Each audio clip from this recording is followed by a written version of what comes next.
생활 말씀의 제목은 나는 마음이 슬픈 여자입니다. 한나의 고백입니다. 이 본문 전체 속에서 다르게 표현하면 이렇게 표현할 수 있습니다. 나는 마음이 아픈 여자입니다. 지금 한나는 성전에 올라갔습니다. 기도합니다. 너무 아팠기 때문에 뭐 또렷하게 이렇게 기도하기보다는 그냥 혼자서 중얼중얼합니다. 엘리 제사장에 보니까 이 뭐 소리도 듣기지 않는데 뭐 중얼중얼하니까 이게 기도인지 뭔지 모르겠다. 혹시 술 취했냐? 술을 끊으라 그랬습니다. 그때 한 말입니다. 나는 술 취한 게 아니고 지금 내 마음이 너무 슬픕니다. 내 마음이 너무 아픕니다. 그래서 기도도 또박또박 할 수가 없습니다. 아픈 가슴 때문에 그런 고백을 하는 것입니다. 우리의 삶 속에 뭐 희로애락이 다 있습니다. 기쁠 때도 있고 슬플 때도 있고. 예배에 나온 오늘 이 시간 지금 나온 성도 여러분들 기쁨이 가득 차 있습니까? 할렐루야, 감사합니다. 그러나 나는 지난 한 주간의 삶, 아니 그 이전에 여러 가지 여건들 때문에 마음이 슬프고 괴롭고 아프다, 그런 분도 있을 것입니다. 주님께서 만져주시기를 바랍니다. 그 아픈 마음을. 이 사무엘상은 사무엘의 사역에 대한 기록입니다. 그의 출생부터 하나님의 부르심을 받고 선지자로 사역한 일들이 우선 1장에서부터 7장까지 나옵니다. 그리고 8장부터는 초대왕 사울의 이야기가 시작이 되어집니다. 그리고 16장부터는 다윗의 이야기가 끝장까지 이어지고 있습니다. 그런데 오늘 이 부분은 사무엘이 태어나기 이전의 이야기, 즉 그의 어머니 한나가 어떻게 사무엘을 낳게 되었는가 하는 것을 이 1장에서 보여주고 있습니다. 이 1장에서 보면은 정말 사무엘은 기적적으로 출생한 사람입니다. 결혼을 했지만은 한나는 자식이 없었습니다. 엘가나라는 남편이 자식이 없으니까 또 다른 여자를 취한 겁니다. 분인나라는. 근데 그 여자는 아이를 낳습니다. 비교가 되죠. 한나가 얼마나 괴롭겠습니까? 그런데 분인나가 또 막 그 한나를 못 살게 굽니다. 그래서 성전에 가서 기도하다가 나는 마음이 슬픕니다, 이런 고백을 하게 된 것입니다. 하나님께서 한나의 기도를 들으십니다. 그래서 아들을 낳죠. 그가 사무엘입니다. 사무엘은 하나님이 들으셨다 하는 뜻입니다. 하나님이 들으셨다, 하나님이 내 기도를 들으셨다. 그래서 사무엘입니다. 서원한 대로 하나님께 바쳤고 하나님의 부르심을 받고 최대의 선지자로 사역했던 사실이 이 사무엘서 전체를 통해서 볼 수가 있는 것입니다. 오늘 이 본문 속에 나타난 몇 가지 교훈을 함께 나눠보려고 합니다. 첫째는 이 한나의 고백, 15절에 나타난 오늘 제목 그대로 나는 마음이 슬픈 여자입니다. 아까 말씀드린 대로 나는 마음이 아픈 여자입니다 하는 고백을 들어봅니다. 여러분, 기도할 때 조금 괜찮으면 또박또박 기도가 나오죠. 또박또박 나옵니다. 그런데 너무 아프고 너무 답답하고 너무 힘들면은 기도가 또박또박 다 구구절절이 정확하게 안 나옵니다. 기도해 보신 분 알죠? 뭐라 그럽니까? 아버지, 그 한마디밖에 안 나옵니다. 아버지. 지금 표현하자면 그렇습니다. 이 한나가 그저 아버지 하는 것이죠. 근데 술 취했구나? 아닙니다. 나는 마음이 슬픈데 16절에 이어지는 표현을 보고 그렇습니다. 내가 원통하고 격분됨이 많기 때문에 그렇습니다. 내가 너무 원통합니다. 막 격분, 막 분노가 내 마음속에 가득 차 있습니다. 나는 슬픕니다. 그런 표현입니다. 왜 그렇습니까? 첫째는 자식이 없다는 사실, 또 남편이 다른 여자를 또 취했다는 사실, 또 그 여자는 또 자식을 낳았다는 이 비교의식, 그리고 이 분인나 또 다른 여자가 한나를 못 살게 굴었습니다. 막 격분시킵니다. 화나게 뭐 놀렸습니다. 조롱도 했습니다. 여러 가지 면으로. 그러니까 늘 울었습니다. 늘 울고 7절에 보면 그러므로 그가 울고 먹지 않아요. 밥맛이 다 떨어졌습니다. 여러분, 마음이 아프면 밥맛 있습니까? 밥이 먹기가 싫어요. 지금 한나가 그런 상황에 빠진 것입니다. 먹지 않고 마음이 괴로워했다, 그렇게 말하고 있습니다. 성경에도 이 한나 외에도 이 마음의 괴로움 때문에 힘들어했던 많은 사람들을 볼 수가 있습니다. 마태복음 17장에 보면은 예수님 변화산상에 올라갔을 때 산 밑에 간질 들린 아이를 둔 아버지 이야기가 나옵니다. 이 아들이 물에도 불에도 엎어지고 자빠지고 합니다. 아버지가 어떻게 할 수가 없어요. 그런 아이를 보는 아버지의 마음, 너무너무 괴로울 것입니다. 예수님께서 오셔서 물론 고쳐 주셨습니다. 이 나오미도 그렇습니다. 룻게 나온 나오미. 나오미라는 뜻은 희락입니다. 기쁨, 이름이 뜻이. 그런데 그렇게 기쁨의 삶을 시작했던 나오미였지만 어느 날 갑자기 남편이 죽습니다. 얼마 있지 않아서 두 아들까지 죽어버립니다. 세 과부만 남았습니다. 모압으로 이주해 갔다가 자기 고향 베들레헴으로 돌아올 때에 그 주변의 사람들이, 그 동네에 사는 사람들이, 아, 나오미가 왔다, 그렇게 반겨주었습니다. 그때 나오미가 한 말이, 나를 나오미라고 하지 말고 마라라고 해라 그랬습니다. 나를 기쁨의 사람이라고 부르지 마라. 나는 가슴이 아프다, 마음이 아프다. 마라는 쓴 물이라는 뜻이죠. 쓰다, 삶이 쓰다, 삶이 괴롭다는 것입니다.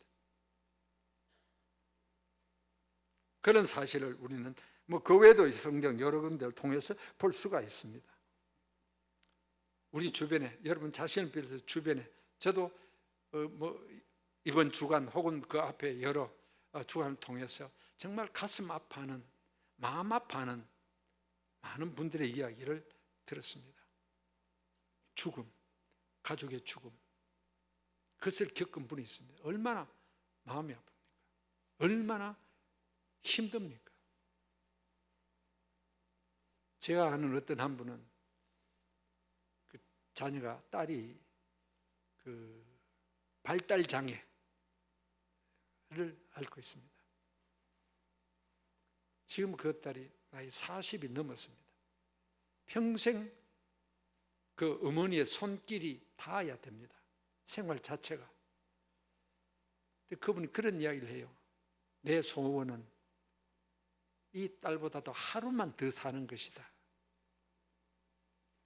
내가 이 딸을 두고 내가 먼저 죽으면 어떻게 되겠냐? 누가? 그러니까 그런 이야기를 하는 어머니의 마음이 얼마나 아프겠습니까? 그런 딸을 보는 어머니가 얼마나 가슴이, 마음이 아프겠습니까? 그런 이야기를 들을 때 저도 참 마음이 아파요. 어떤 젊은 어머니는 아들이 그 ADHD라고 그러죠. 그 집중하지 못하고 막 산만해가 막 학교 가도 뭐 지 마음대로 설치고 막 이런 애가 있어요. 학교에서 선생님이 하다 안 되니까 묶어도 돼, 이렇게 더 못 설치게. 그래도 안 돼요. 학교에서 감당을 못하니까 부모에게 얘를 좀 다른 데로 좀 전학 좀 시키라. 내가 감당을 못하겠다. 그런 이야기를 듣는 어머니, 그 아이를 데리고 다른 학교 갔습니다. 다른 학교는 또 괜찮습니까? 전전하면서 힘들어하는 그 어머니 이야기도 들어봤습니다.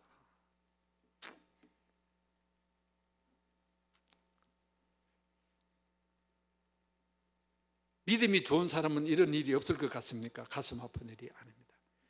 제가 성하면 되지 않습니다. 한국교회 손꼽히는 큰 그 목사님 계십니다. 그분이 자기 제자 같은 그 후배 목사님이 이런 이야기를 했답니다. 그 제자 목사님 듣고 저한테 그런 얘기를 해줬어요. 최 목사, 내가 마음에 상처가 있지 않냐? 내 마음이 아프지 않냐? 당신이 알지 않냐? 그 아픔을 안고서 평생 나왔다는 것입니다. 자, 이런 여러 가지 일들을 주변에서 들으면서 참 우리는 가슴 아픈 삶을 살고 있구나. 여러분 그렇지 않습니까? 왜 그렇습니까?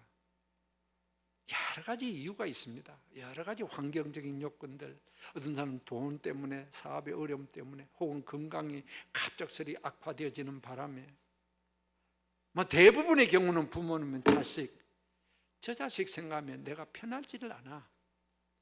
자식이 여러 있으면 이 아들은 괜찮아, 이 딸은 괜찮은데 또 하나 아픈 손가락이 있거든요. 그 자식을 생각하면 마음이 아파, 편하지 않아. 지금 한나가 그런 아픔을 갖고 있습니다. 꼭 눈에 보이는 어떤 물질적인 것, 외형적인 뿐만 아니라 이 말을 통해서 어떤 사람에게 들은 이 찌르는, 칼과 같이 찌르는 말 한마디가 정말 우리의 삶을 아프게 만들지 않습니까? 억울한 누명, 모함, 비난, 그것이 가족 간에 있을 수도 있고요, 심지어 교회 안에, 공동체 안에서도 그런 것 때문에 정말 힘들어하는 성도들도 역시 있습니다. 왜 나만 이런 일이 있을까? 왜 나만? 아닙니다. 시험 걱정 모든 괴로움 없는 사람 누굽니까? 정도의 차이는 있죠. 다 있습니다. 한나의 가슴 아픔이 한나만의 이야기가 아니죠. 우리 모두의 이야기입니다. 그 다음 두 번째 생각은, 그렇다면 한나는 어떻게 했느냐? 그 아픔을, 아픈 가슴을 어떻게 했느냐? 본문에 나타난 대로 그는 성전 기도, 성전에 올라가고 기도함으로 그 문제를 해결했다는 사실입니다. 물론 앉아서 원망, 불평, 한숨도 나왔을 것입니다. 그러나 근본적인 해결은 거기에 있는 것이 아닙니다. 어느 누구를 붙들고 시비를 한다고 해서 해결되는 게 아니고, 내 혼자 발버둥 친다고 해서 해결되는 것이 아니었습니다. 한나는 10절에 보면 기도합니다. 기도. 10절에 한나가 마음이 괴로워서 여호와께 기도하고 통곡하며 그랬습니다. 성전으로 올라가고 내 아픔을 다 하나님 앞에 토로하는 것입니다. 토로하는 거예요. 통곡했다 그랬죠. 10절과 11절에 보면 통곡하고 서원하고, 서원은 결사적인 기도입니다. 고통을 돌보소서, 기억해 주소서, 여종을 잊지 마소서. 주님 아시지 않습니까? 아까 말씀드린 대로 우리가 기도를 낱낱이 다 못해요. 아버지, 그 한마디만 하면 하나님 다 알아들으십니다. 너희가 구하기 전에도 너희에게 있어야 될 것을 내가 다 안다. 하나님 다 압니다. 아버지 한마디만, 그래 내 안다, 네 사정 안다, 얼마나 가슴 아프냐, 얼마나 그것 때문에 힘드냐, 다 안다. 그렇게 말씀하시는 것입니다. 그러니까 나는 기도할 줄 모릅니다, 또박또박 앞뒤도 안 맞습니다. 걱정할 필요 없어요. 아버지, 주야, 그저 깊은 속에서 쫙 한마디만 하면 돼요. 어떤 집에 할아버지부터 시작해서 손자까지 있는데 식사 기도를 돌아가며 했답니다. 돌아가면서 하는데 그날따라 4살짜리 손녀가 기도할 차례가 돼서 기도를 하는데, 4살짜리가 뭔가 발음을 제대로 하겠습니까? 말도 안 되는 소리로 쫑알쫑알 하더래요. 그러니까 할아버지가 가만히 들으니까 얘가 기도를 하나, 무슨 소리야, 저게 무슨 소리냐 해가지고 손녀 보고 하는 거예요. 야야, 네가 기도가 왜 그러냐? 기도를 똑바로 해야지 왜 쫑알쫑알 그걸 알아듣지도 못하겠다.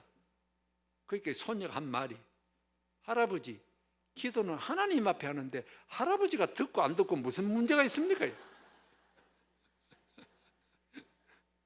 그렇습니다. 우리의 기도 남이 뭐라고 듣고 남이 뭐라고 이야기하는 아무 관계, 아무 문제 없어요. 하나님과 나, 아버지, 못하면 아버지 한마디만 하고 되는 거예요. 그럼 하나님 들었다, 안다, 내 안다, 내 이름 아시고요, 내 사정 아시고요, 그런 하나님이십니다. 사도 바울도 마찬가지입니다. 사도행전 16장에 보면 그가 빌립보 가서 복음을 전하고 귀신 들린 자를 고쳐줬기 때문에 사람들이 그냥 붙들어가지고 넋신하게 때리고 옥에 가두어 버렸습니다. 빌립보 옥에. 제가 성직하면서 바울이 갇혔던 빌립보 옥에 가본 적이 있습니다.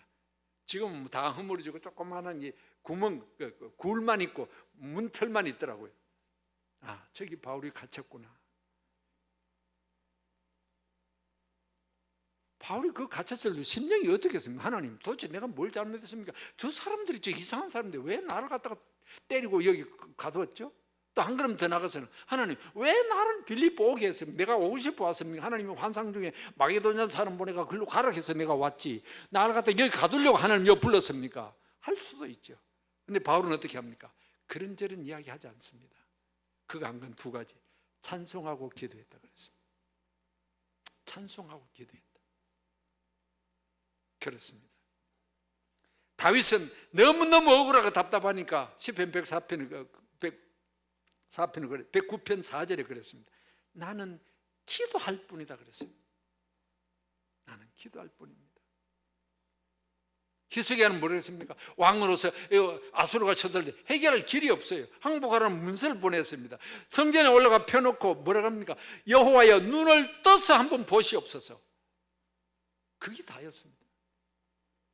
그래, 안다, 알았다 18만 5천 물리쳐버립니다. 가나안 여인이 자기 딸이 흉하게 귀신 들렸습니다. 마태복음 15장에. 자, 거의 모든 부모들은 자식 때문에 마음 아파합니다. 이 가나안 여인도 마찬가지입니다. 예수님 소문 들었으면 어떻게 하든지 예수님께서 은혜를 베푸시면 된다. 막 예수님 부르니까 예수님 전에 귀뚱으로도 하지 않았습니다. 그러다가 자꾸 매달린 거 하시는 말씀이, 자녀들의 떡을 개들에게 던져주는 것이 마땅치 않다. 너 같은 개 같은 존재다. 저 이방인들, 이 한상 가득 차린 이거 너에게 줄 수 없다는 거죠, 은혜를. 그때 그런 아픔을 가지고 있는 이 가나안 여인이 한 말이, 참, 주여, 올소이다 마는, 개들도 상에서 떨어지는 부스러기는 먹지 않습니까? 내가 만상 가득 차린 하나님의 그 큰 은혜 바라지도 않습니다. 떨어지는 부스러기 같은 은혜, 그 한 조각이라도 주옵소서. 기적이 나타나지 않습니까? 여러분, 아픔이 있다고 어떤 분은 끊어버린 사람이 있습니다. 아이고, 신앙생활하다 보면 이런 아픔이 너무 힘들어, 기도도 끊고 예배도 끊고 말씀도 끊어버린 사람들이 있어요. 이건 망하는 겁니다. 너희가 나를 떠나서는 아무것도 할 수 없느니라. 꺾여진 가지 되면 죽는 거예요. 그럴수록 우리는 이 모든 문제를 넣고 혼자 발버둥 칠 것이 아니라 성전으로 올라가자, 기도하자, 하나님 앞에 다 내놓자. 그것이 한나가 취했던 방법입니다. 하나님을 찾고 호소하고 통곡하고 맡기는 것, 그렇습니다. 우리에게는 하나님이 계십니다. 내게는 하나님이 계십니다. 그 하나님은 나를 사랑하십니다. 그 하나님은 내 기도를 들으십니다. 그 하나님은 해결할 능력까지 갖고 계십니다. 세 번째는, 이 한나의 기도에 대해서 응답하시고 아픔을 치유해 주시는 하나님을 볼 수 있습니다. 19절과 20절 읽지 않은 부분입니다만 하나님께서 한나에게 응답하십니다. 기적적인 일이 일어났죠.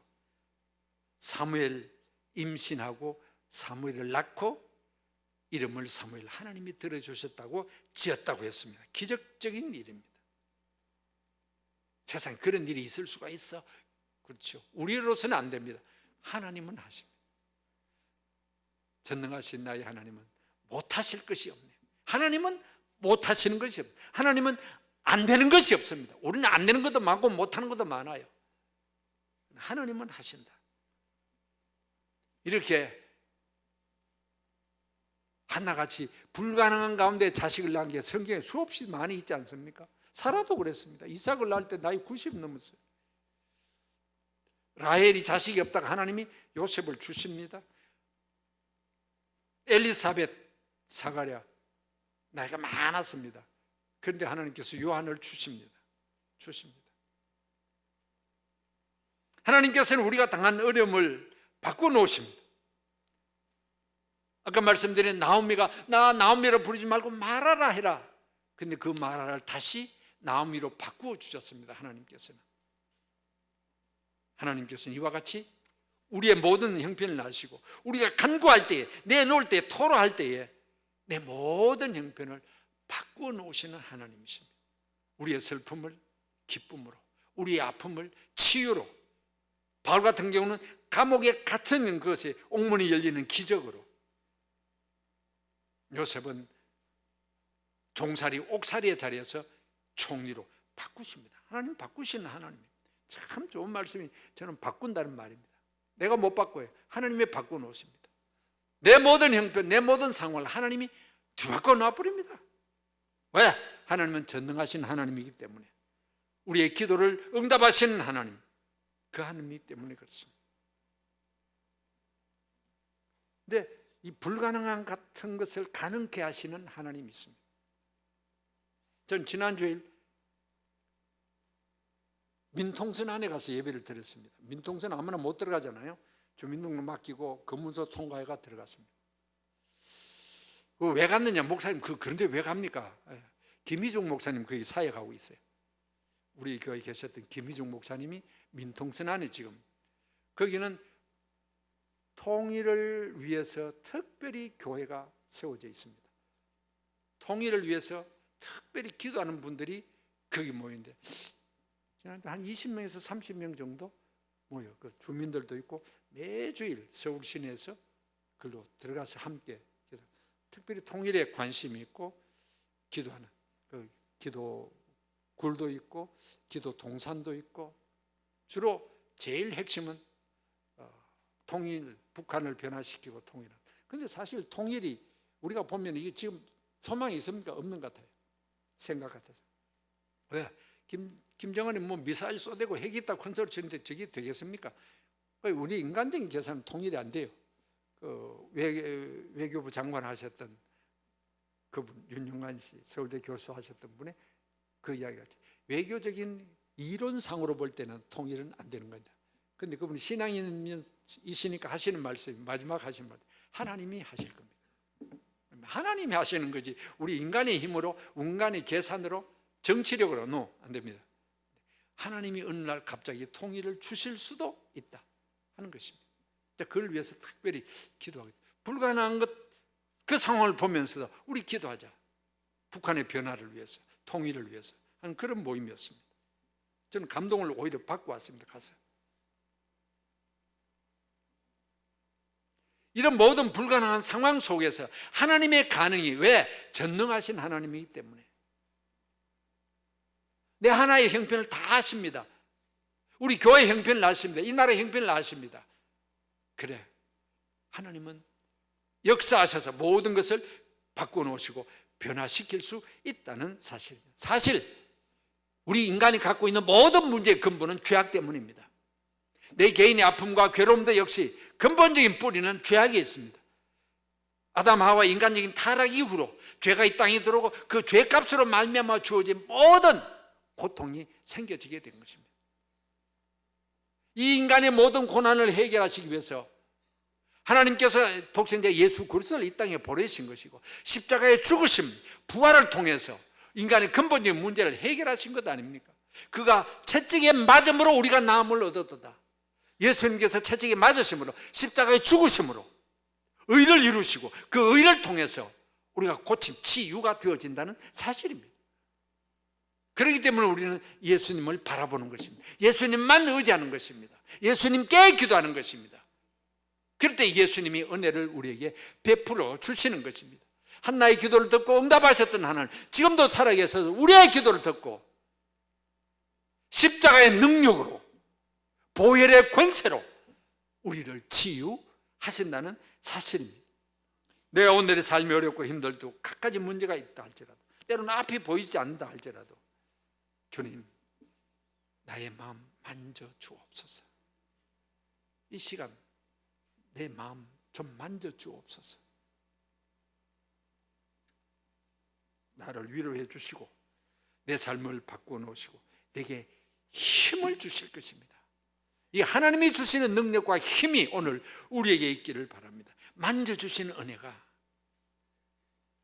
우리 모두에게 있기를 바랍니다. 그 하나님 의지하고 바라보고 기도하며 승리하는 우리 모두가 되기를 주의 이름으로 축원합니다.